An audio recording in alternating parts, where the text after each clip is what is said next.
আমার বিয়ের আগে আমার একজনের সাথে প্রেম ছিল।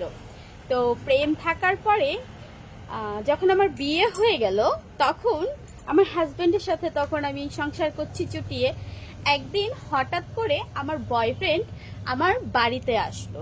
কি তা নিয়ে এসেছে 2 কেজি মিষ্টি। 2 কেজি মিষ্টি নিয়ে আসার পরে আমাকে বলছে, এই নাও এই মিষ্টিটা। তো আমি ঘরে মিষ্টিটা রাখবো, 2 কেজি মিষ্টি কি করে রাখবো? এখন যদি আমি ঘরে মিষ্টিটা রাখি তাহলে আমার হাজবেন্ড কোশ্চেন করবে যে কি ব্যাপার, তুমি এই মিষ্টি কোথায় পেয়েছো আর কে এসেছিল। এখন তাকে যদি আমি না দেখাতে পারি যে আমার ঘরে মেহমান এসেছিল, আচ্ছা মেহমানটা কে, আমরা রাখলাম না কেন, যদি সেটা না করতে পারি তাহলে তো হাজবেন্ড আমার উপরে মানে রাগ করবে, দেন হচ্ছে সন্দেহ করতে পারে। তো সন্দেহ যেন না করে তার জন্য কি করেছি জানো, আমি আর আমার বয়ফ্রেন্ড মিলে সব মিষ্টিগুলো খেয়ে ফেলেছি। তো খাওয়ার পরে তো শেষ হয়ে গেল মিষ্টিগুলো।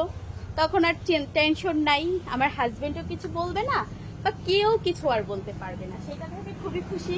তো কেউ জানতেও পারবে না আমার বয়ফ্রেন্ড এসেছিল বাসায়। তারপরে হচ্ছে আমার বয়ফ্রেন্ডকে বিদায় দিয়ে দিলাম, মিষ্টি খেয়ে এসে চলে গেল।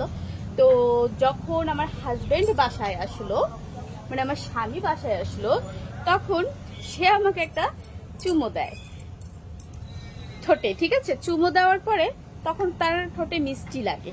মিষ্টি লাগার পরে সে আমাকে জিজ্ঞাসা করে, কি ব্যাপার, আমি তো ঘরে মিষ্টি আনিনি, তাহলে তোমার ঠোঁট মিষ্টি কেন?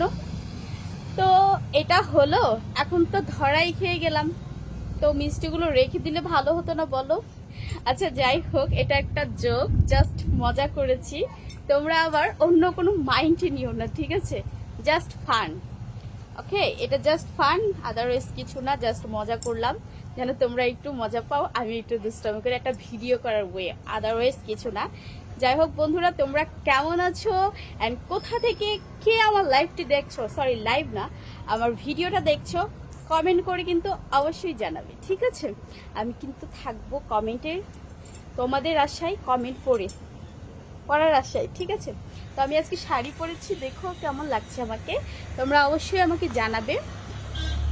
তো এত শাড়ি इतना हो गया ना, इस শাড়ি क्या बोलूं, पहनना अच्छा नहीं हुआ। যাই হোক, তোমরা ভালো থেকো। আজকে এই পর্যন্তই, ব্লগ আবার দেখা হবে নেক্সট কোনো ব্লগে। সেই পর্যন্ত অবশ্যই অবশ্যই আমার সাথে থাকবে, আমাকে ভালোবাসা দিয়ে আমার পাশে থাকবে। সবাই ভালো থেকো, টাটা, বাই বাই।